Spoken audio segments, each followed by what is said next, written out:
Daniel stood on the edge of the construction site, sweat dripping down his face as the sun beat down hard. His hands were calloused, his shirt soaked, and his boots covered in dust. But he didn't complain. This was his life.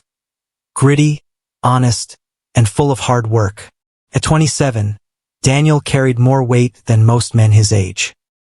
His father had passed away when he was only 16, leaving him as the man of the house. Since then, Daniel had been the provider for his mother, younger sister Emily, and even his girlfriend, Sarah. Sarah was beautiful. Everyone said so. She had long dark hair, sharp eyes, and a smile that could stop hearts. When they first got together, she loved how hardworking Daniel was. She said it made her feel safe. But over time, that changed. Daniel noticed it. She started complaining more often. "Why do we always have to take the bus?" she asked one evening, folding her arms as they waited at the crowded stop. Daniel smiled, trying to lighten the mood. "Because it's cheaper than a cab. You know I'm saving up for a car, right?" She rolled her eyes. "You've been saying that for the past 2 years, Daniel." He looked away, ashamed but still calm. "I'm doing my best." "Your best isn't good enough," she muttered, just loud enough for him to hear. Those words stayed with him, haunting him at night. Daniel worked with a local construction company that handled everything from roads to small buildings. His hours were long, the work was tough, and the pay barely covered the bills. But he never gave up. Every payday he'd buy groceries for his mother, school books for Emily, and still try to take Sarah out at least once a week. But Sarah wanted more.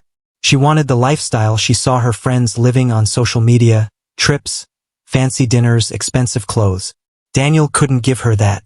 One Friday evening, after a long day at work, Daniel walked into the small apartment he shared with his family. Emily was doing homework at the table, and their mom was cooking in the kitchen. Sarah was sitting on the couch, scrolling through her phone with a look of frustration. Daniel dropped his work bag and went to sit beside her. "Hey babe," he said, trying to kiss her cheek. She pulled away. "We need to talk." His stomach tightened. "Okay. What's wrong?" She turned to face him. Her eyes were cold. "I can't do this anymore, Daniel." "What do you mean?"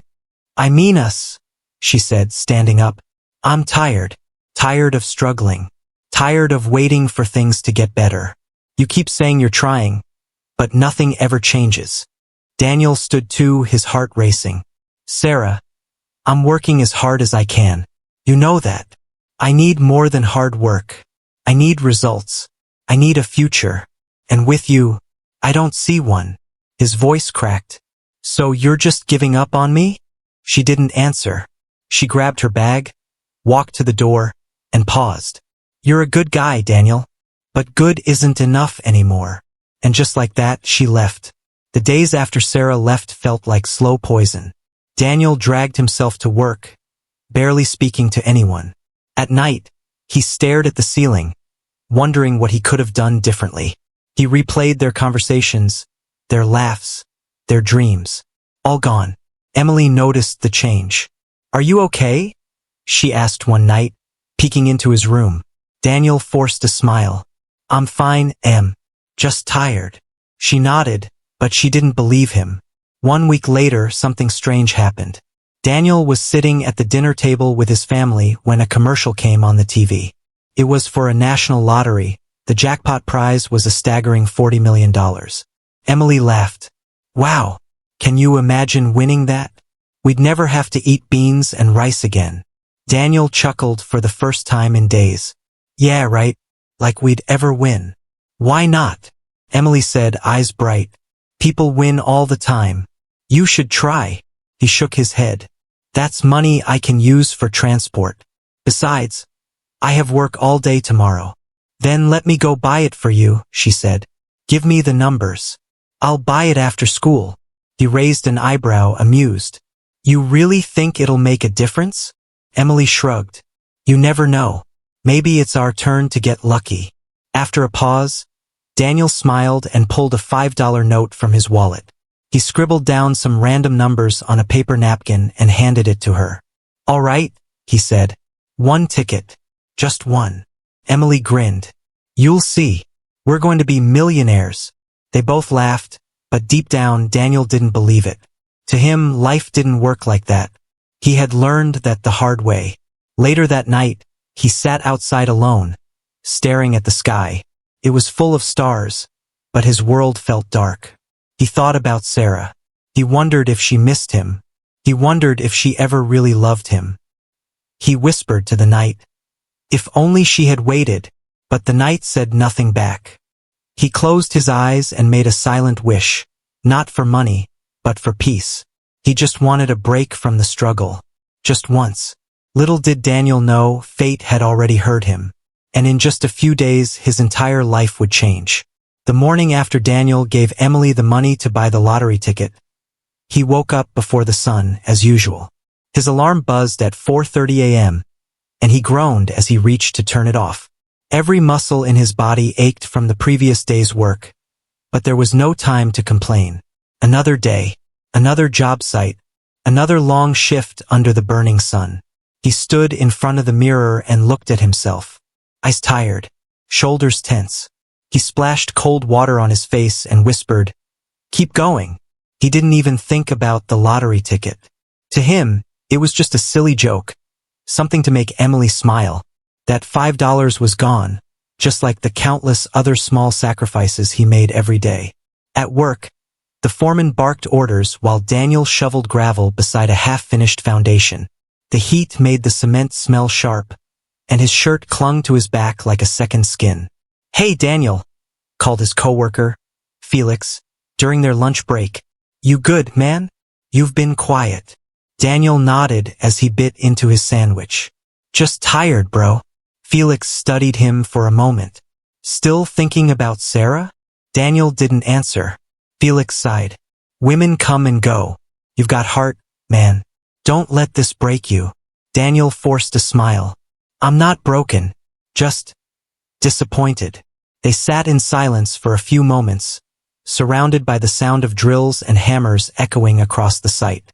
Meanwhile, Emily held the lottery ticket tightly in her pocket, her heart pounding with excitement. After school, she had walked into the small convenience store near their neighborhood and bought the ticket just like Daniel told her. The clerk gave her a strange look when she handed over the note with the numbers. "Buying this for someone?" he asked. She nodded proudly. "For my brother." "Well, tell him good luck," the man said, tearing off the printed ticket and handing it to her. Emily grinned. "We won't need luck, we have faith." She kept the ticket safe, hidden in a small jewelry box in her room. She didn't even tell their mother. Not yet. That night, Daniel came home late and exhausted. His mother had already gone to bed, and Emily was finishing up her homework at the kitchen table. "You eat?" she asked. He nodded and collapsed into a chair. "Yeah, I had some bread at work." Emily tilted her head. "You need more than that." Daniel shrugged. "Food's expensive. I'll be fine." She didn't argue, but inside, it made her even more determined. If this ticket won, everything would change. No more empty kitchens. No more bus rides. No more nights where Daniel came home looking 10 years older than he was. A few days passed. Daniel's routine stayed the same. Wake up, work, come home, sleep, repeat. Life was heavy, but he carried it on his back like a man who didn't know how to stop. Friday night arrived, lottery draw night. Daniel was too tired to care. He didn't even remember the ticket. After dinner, he went straight to bed, boots still half on, falling asleep the moment his head touched the pillow. Emily, on the other hand, stayed up. She turned on the small TV in the living room and sat cross-legged on the floor, ticket in hand. Her heart raced as the countdown to the draw began. The host appeared on screen, cheerful and excited. "Ladies and gentlemen, tonight's jackpot is an incredible $40 million. Emily clutched the ticket tighter. The numbers started rolling on the screen. First number, 12. She looked down. 12. A match. Next, 23. 23. Another match. Her eyes widened. Third number, 8. Her hands began to tremble. Fourth number, 31. 31. Fifth, 5. 5. She gasped. One more. And the final number is 17. Her eyes darted down. 17. For a moment, everything went silent. Then, a scream. Daniel! Daniel! She shot up from the floor, running to his room, banging on the door. He sat up, startled. What? What happened? We won. Daniel, we won. $40 million. All the numbers match. He blinked, still half asleep. Emily, what are you talking about? The ticket. The lottery ticket. The numbers. Look. She ran to grab the ticket and brought it to him, shoving it in his face with shaking hands. Daniel rubbed his eyes and stared at the paper. One by one, he read the numbers. They matched. He grabbed his phone and searched for the official winning numbers. They were the same. He froze. No way, he whispered. Yes way. Emily jumped up and down. We're rich. Daniel still couldn't move. The world around him felt like it had stopped spinning. His breathing was shallow. His hands shook. Was this real? Wait. Where did you keep the ticket? He asked, panic suddenly rising. In my jewelry box, Emily said quickly. It's safe, I promise. He stared at her, still trying to process it all. $40 million. From a $5 ticket. That he didn't even buy himself. The next morning, they went together to the lottery office to verify the win. The ticket was real. The numbers were correct. The jackpot was theirs. News spread like wildfire. Reporters. Cameras. Phone calls from numbers Daniel had never seen. Friends he hadn't heard from in years suddenly showed up. Everyone wanted a piece of the story. But Daniel stayed quiet. Calm. Almost too calm. He didn't go on TV. He didn't throw a big party. He didn't post about it online.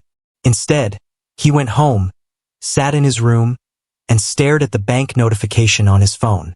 Account balance, $40 million. His hands trembled again. His mother cried. Emily danced around the house, shouting, We're millionaires. And Daniel? He sat there silently, thinking, not about the money, not about the fame, but about the moment Sarah walked out the door and said, Good isn't enough anymore. Daniel sat on the edge of his bed, still holding the phone in his hand. He hadn't moved in almost an hour. The screen still displayed the same message. Account balance, $40 million. Emily paced outside his door, occasionally peeking in. She was too excited to sit still. Are you okay? She finally asked, stepping into the room. Daniel looked up slowly. His voice was soft, unsure. Is this real? Emily nodded quickly. Yes, we went to the office, remember? They scanned the ticket, signed the forms. The money's in your account. He took a deep breath and leaned back, staring at the ceiling. Everything had changed. And yet, it didn't feel real. That weekend was a blur. Daniel stayed home, refusing to answer most calls. Even his boss tried reaching him. Where are you, Daniel? The man left a message. You missed 2 shifts already. Daniel didn't call back. He needed time to think. Time to breathe. For years, his life had been nothing but schedules and survival. Now, for the first time, he had choices. Real choices. He didn't owe the bank anymore. He didn't have to count coins at the gas station. He didn't have to say no to Emily when she wanted new school shoes. He was free. But freedom felt heavy. The news eventually hit social media. Someone at the lottery office leaked it. A 27-year-old construction worker from Eastwood has claimed the full $40 million jackpot. His name is Daniel Thompson. Photos of Daniel, taken from old social media posts, start people were shocked. Neighbors who used to barely greet him were now knocking on the door. Random strangers sent him messages begging for help. And Sarah saw it too. She was in a cafe with her friends when one of them showed her the article. Wait, isn't this your Daniel? Her friend asked, eyes wide. Sarah laughed at first. No way. Then she looked closer. Same eyes. Same shy smile. Same man she walked away from just weeks ago. Her face went pale. She read the article again. And again. $40 million. Sarah didn't sleep that night.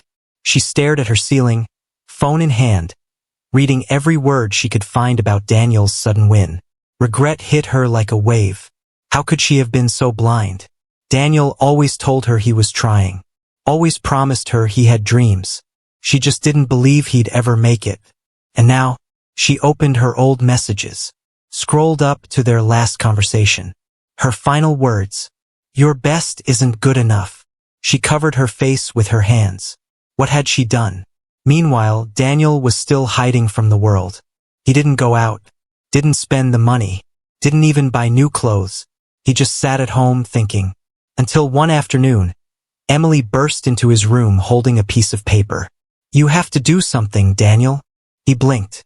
"What do you mean?" "You have $40 million. You can't just sit here. This money was meant for something." Daniel frowned. "What am I supposed to do with it?" She sat next to him. "You always talked about fixing the roads in the neighborhood, helping people who were struggling like we were. You said if you ever had the chance, you'd make sure nobody felt alone the way you did." He looked at her. Slowly, the fog in his mind started to lift. She was right. This money wasn't just luck. It was purpose. Daniel finally left the house. He went back to his old job site, not to work, but to visit. His coworkers were stunned. Felix ran over to hug him. "Man, it's true. I thought it was just gossip." Daniel laughed for the first time in weeks. "It's real." He pulled the foreman aside and handed him an envelope. "Inside is a check for the crew," Daniel said. "Divide it fairly. Everyone deserves a break." The foreman opened it and nearly fainted. Daniel didn't wait for thanks. He simply smiled and walked away. Next, he visited the local community center. He spoke to the director, a kind older woman named Mrs. Jenkins. Spreading online. "I want to start a foundation," he said, "for struggling families. Scholarships, food aid, job training, everything we wished we had growing up." Mrs. Jenkins stared at him in awe. "You're serious?" Daniel nodded. "Dead serious." Within 2 weeks, the Thompson Foundation was born. Word spread even faster. Now, people didn't just see him as the lucky lottery guy. They saw him as the young man changing lives. But not everyone was cheering. Sarah showed up at his house on a quiet Thursday evening. Daniel was in the front yard with Emily, helping her practice driving with his newly purchased second-hand car. Nothing flashy, just a reliable sedan. As soon as he saw Sarah walking toward them, he froze. She looked different, nervous, pale, like someone who'd been crying for days. "Daniel," she said softly. Emily immediately tensed. "What's she doing here?" Daniel raised a hand. "It's okay, Em. Go inside." Emily hesitated, then walked away. Sarah stepped closer. I saw the news." Daniel said nothing. "I made a mistake," she continued. "Leaving you, I didn't know. I was scared." He watched her quietly, his face unreadable. "I thought you'd never make it," she whispered. "But you did. And now, I just wanted to say I'm sorry." Daniel took a deep breath. Then he said the words he'd been saving. "Where were you when I had nothing?" Sarah's lips trembled. "I was wrong." He nodded. "Yes, you were." She stepped closer. "Can we talk? Please." Daniel looked down at his hands. The same hands that once held hers. The same hands that had built a life from nothing. He looked back at her. "I'm not angry," he said. "But we're not the same people anymore." Tears welled up in her eyes. "Daniel, I wish you well, Sarah. Truly. But I don't live in the past anymore." With that, he turned around and walked back into the house. That night, Daniel sat outside under the stars. He thought about everything. His struggles, his pain, his heartbreak, and his rise. He had been at rock bottom. And now, he was living proof that life could turn around in an instant. But it wasn't just about luck. It was about patience, faith, and never giving up. Days turned into weeks. Daniel's name was now on the news, in newspapers, even whispered in churches and barbershops. But the fame didn't change him. He kept his promise to himself and to Emily. Instead of running toward luxury, he ran toward purpose. He moved his family into a modest but beautiful home in a quiet, peaceful neighborhood. Not a mansion, just comfort. His mother cried when she first saw the kitchen. Big, bright, and fully stocked with food. "This doesn't even feel real," she whispered, tears rolling down her cheeks. "It's real, Ma," Daniel said softly. "And you don't have to worry anymore." Emily got her dream laptop and a study room all to herself. Daniel even enrolled her in a private school with better resources, where she could chase her dreams without limits. But while his family smiled, Daniel carried something heavy in his heart. He hadn't fully healed, because something unexpected had returned. Sarah hadn't gone away after their doorstep conversation. She started showing up in places Daniel went. Quietly, not begging, just there. At the grocery store, near the foundation office, at the community center during a fundraiser. First, Daniel ignored it. He thought it was coincidence. But then she sent him a letter. Not a text. Not an email. A handwritten letter. He found it in his mailbox one morning. "Daniel, I know I don't deserve your time, but please let me say this. You were the one who always gave. And I was the one who walked away when you needed someone to believe in you. I see that now. Every night I replay what I said to you, the way I made you feel. You didn't just lose a girlfriend that day. I made you feel unworthy. And I'm sorry for that. I don't want your money. I don't want your fame. I just want a chance to speak. In person. One last time. If you'll let me, I'll be at the park bench near the old library. Friday at 5 p.m. If you don't come, I'll understand. Sarah." Daniel held the letter for a long time. He wasn't angry anymore, but he hadn't forgotten the pain. Still, something inside him, curiosity, maybe, told him to go. Friday came. Daniel told no one where he was going. Not even Emily. He arrived at the park at exactly 5 p.m. There she was, sitting on the wooden bench, fidgeting with her fingers. When she saw him, her face lit up, but she quickly looked down, humbled. Daniel sat beside her. Silence hung in the air for a long time. "You came," she said finally. He nodded. "I read your letter." Sarah swallowed hard. "I meant every word." Daniel looked out at the trees swaying gently in the breeze. "You didn't just leave me, Sarah. You made me feel like I was worthless. Like love had an expiration date." She nodded. "I know. And that's what kills me." "Why now?" he asked. "I didn't come back for the money," she said quickly. "Believe me, I was ashamed to even show my face again. But then I started seeing what you were doing. Helping people, giving back, staying humble." She paused, then looked him in the eyes. "You were always destined for greatness. I was just too impatient to see it." Daniel leaned forward, resting his elbows on his knees. "You left me when I had nothing. Now I have everything. But I'm not sure I want to share any of it with someone who only believes in me when I've already made it." Sarah's face broke. "I get that. I came here with nothing to ask. Just to say I'm sorry." There was silence again. A dog barked in the distance.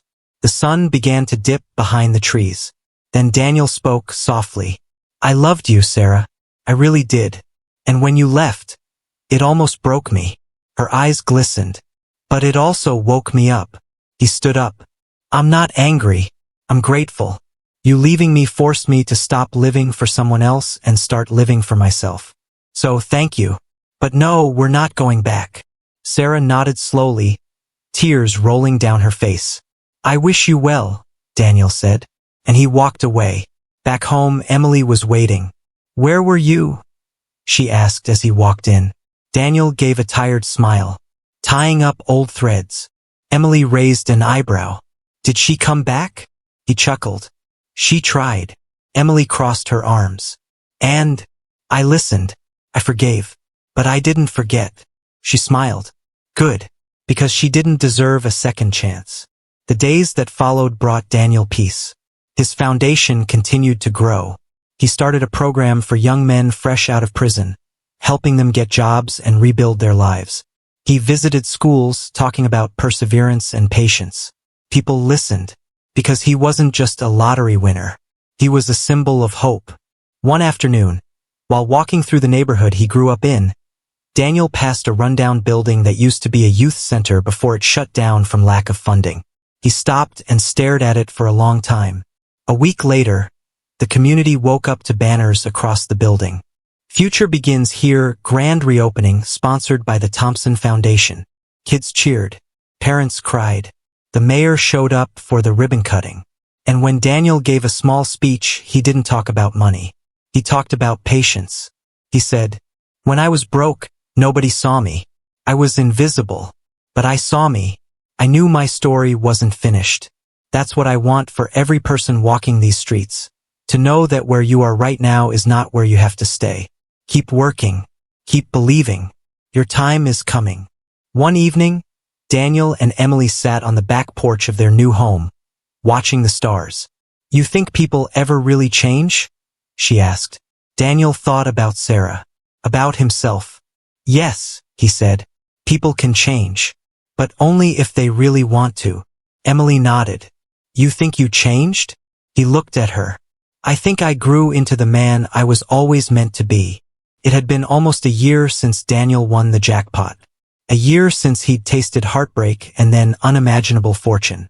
A year since Sarah walked out and life walked in. But through it all, the money, the fame, the interviews, and the praise, Daniel stayed grounded. Not because he was afraid of change, but because he remembered who he used to be. He remembered the man who skipped meals so Emily could eat. The man who patched his shoes with glue to make them last another month. The man who cried silently at night, wondering if he'd ever catch a break. That memory kept him humble. And now, as he stood in the mirror fixing his tie for the first major award he would receive, the Humanitarian Impact Award, he smiled not because of pride, but because he had come full circle. The event was held in the city's Grand Hall. Glittering chandeliers, red carpet, flashing cameras. Daniel arrived in a simple navy blue suit. No entourage, no designer labels, just him. Inside, the stage had a large screen behind it showing clips of his projects, the food banks, the youth center, the scholarship winners, the repaired roads. People clapped as he walked in. But all Daniel could think about was how strange it felt to be celebrated now, after spending most of his life invisible. When his name was called, the applause shook the room. He stepped onto the stage and looked out at the audience. Politicians, business owners, celebrities, and families whose lives he had helped change. He cleared his throat and began. "When I was a kid, I used to walk past this very building and dream of being somebody. Not rich, just somebody who mattered. Back then, people didn't look twice at me. I was just another kid from a struggling family. No fancy clothes, no fancy future, just hope.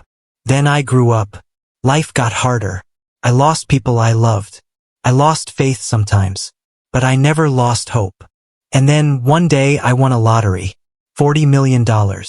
Sounds like a dream, right?" The crowd chuckled.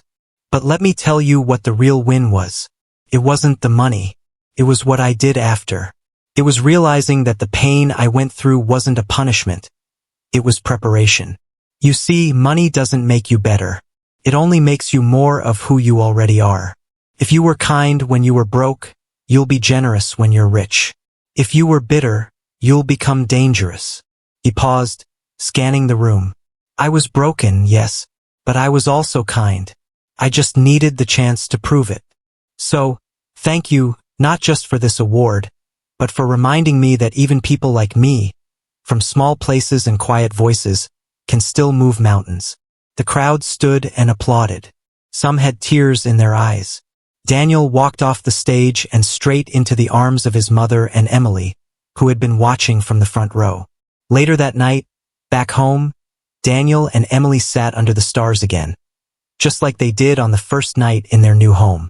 "You really killed that speech," Emily grinned. Daniel smiled. "Thanks, sis. I'm proud of you." He looked over at her, the little girl who once sold bread on the street corner just to help him pay the rent. "I'm proud of you too," he said. "You believed in me before I even believed in myself." They sat in silence for a moment, listening to the wind. Then Daniel said something he'd been thinking about for a while. "I'm giving away half of the money." Emily's head whipped around. "Wait, what? 20 million, he said calmly.